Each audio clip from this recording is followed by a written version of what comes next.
She was celibate. Yeah. And now she might possibly be having sex with you. So she wants to let you know, I haven't had sex in so and so. You don't have to turn your nose up and be like, bitch, you're lying. Amanda, I think, okay. She might not be lying. Okay, I don't feel like people open their mouth just to lie for no reason. People do that all the time. Women cry and lie at the same time. I watched my daughter do that too. I realized I was never wrong. Like when she did that, I was like, so like put it like this. It is probable, but it's just like, yo, what's the possibility that this is the actual reason why she's telling me this? I don't see how but I don't see how that would benefit her though. Why would that benefit her? It's okay. It's the illusion. It's the but judgment. it's like the illusion that she's a good girl. No, it's plausible deniability. It's just like, okay, like it's just like I'm telling him this so I don't feel like a hoe. Do you see what I'm saying? So if I say this technically means that I'm not being a hoe because I did it for this reason. Even though it's just like you're prepping to have sex. It's cool. It's not a problem. You know what I'm saying? Which will make everything that she does say, it is technically a lie because it's not the truth. You prep to have sex. I didn't think that you was a hoe at all, but it's just like, if this is what you want to do, then just do it. What's the prep? What you mean prep? Having the condom. Oh, okay. Yeah. I thought that's the example that you had. Oh. No? Okay. My fault. The thing is that we're not gonna sit here and think that women aren't, afraid of judgment. We're not gonna sit here and act like that. So do they open their mouth to lie sometimes? Yes. And it really is to protect themselves against judgment. And sometimes, well, very rare, I would say, that guy is really special to them. And that's why they're going to let them get a G pass. Most times, it's who they want to be. And maybe they're just now either showcasing it or they're entering the realm of themselves, right? And I think there's nothing wrong with it. But the problem is when you start to pretend as if you weren't and then become, right, in a guy's world. Like if you were just this good girl this whole time and then you become this sex freak, it's like, what the hell, right? You knew what you had, and you just kind of withheld information of really who your character was. Then, so was she supposed to tell you on the second date that she was a freak? I mean, I would prefer a girl be like, listen, when I'm with a guy, I am a freak in the sheets. You're going to have to earn it, and I'm not going to give it up. But once I open that door, just know I'm fucking you everywhere. And I'll be like, all right, cool. I don't feel like I feel like if you were kinky, but you might say something like that. But I feel like realistically, who says that?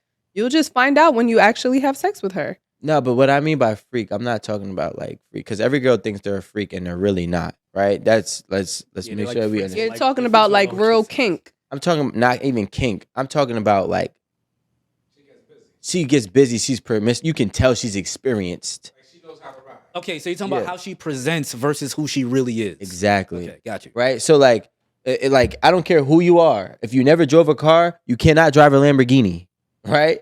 It's just like the power alone is just too much for you to know how to drive that car. But if you've driven Porsches and you might have driven a Ferrari, you can drive a Lamborghini. So I understand that you already know how to drive this car. Right? And if you know how to drive this car, that means that you've had experience driving cars. That's just the best way I can put it. So don't come to me as if like, I don't do this. Like, yo, but you've been driving. Like you've been driving. But I only drive a Jeep. I've never drove a Porsche or a Lamborghini. But I'll be able Let me try. But look, a guy could tell. Yeah, in his analogy. A guy could tell you didn't drive a Porsche or Lamborghini. Oh, she used to Jeeps. Let me put her in this fast shit real quick. Yeah, so you know what I'm saying? In his analogy, the Jeep is still like the innocence of the girl, if you will, right? Yeah, to an extent. Yeah. I'm saying you're not on like full freak status, but you know what I'm saying? Like you got some driving experience. My Jeep is freaky.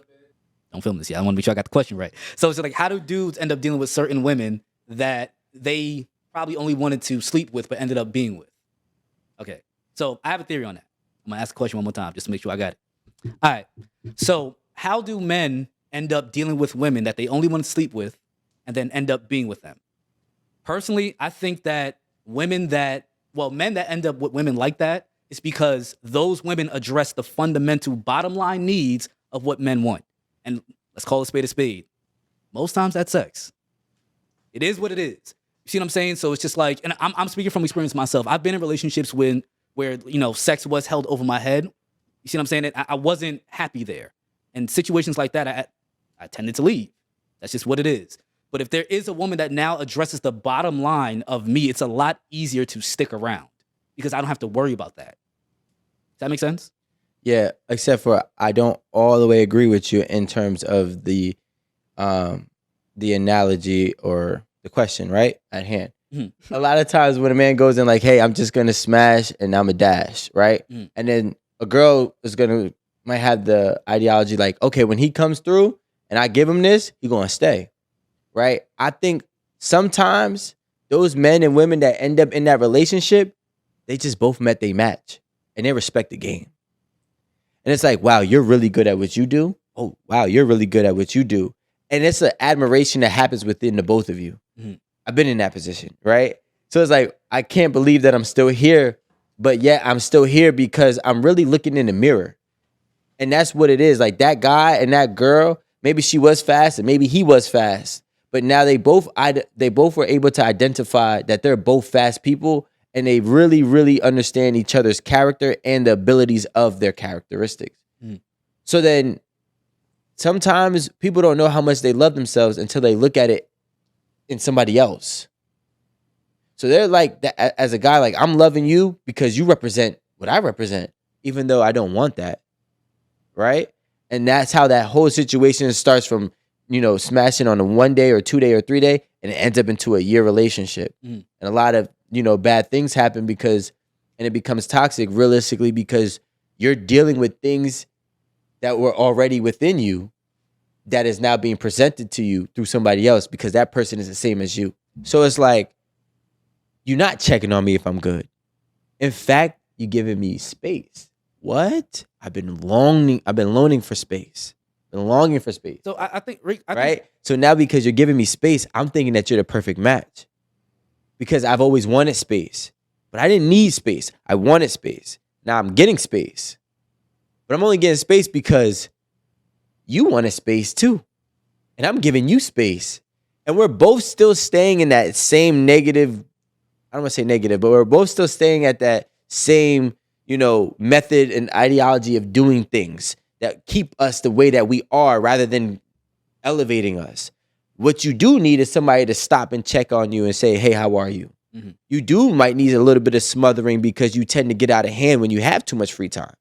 You get what I'm saying? So when people meet their match and they're like, okay, you just reflect me. So we both know what we kind of want, but the problem is we both don't know what we really need to become better people. We're just enabling each other. Yeah, we're enabling each other's downfalls over and over again in different areas. It's like two addicts getting together. Exactly. Yeah. But it's exactly what it is. Two drug addicts. Two drug addicts. I do think that, Rico, I do think that in a sense, our points do intersect at one point. You know what I'm saying? Like if you're meeting your match, that person is addressing a fundamental of yours. You see what I'm saying? I get you. You see what I'm saying? So it's like when I think about this kind of stuff, I always think like bottom line. Like what is the bottom line need that I need in order for me to have this relationship be functional? Kind of thing. So when you meet your match, it tends to be somebody that addresses that bottom line need. But also when you meet your match and okay, say you guys both care about having your sexual needs met. But other than that, you guys want to be left alone, like Rico says. Then you guys don't really know how to push past the relationship, past this, the sexual level. Well, left alone to what degree though? Because there are degrees of being left alone. For me personally. Like check in every now and again, and you guys end up speaking like once or twice a week. And that doesn't really elevate the relationship that much because it'll be once or twice a week for maybe like 2 weeks. Then it's like once a week. And then it's once every other week.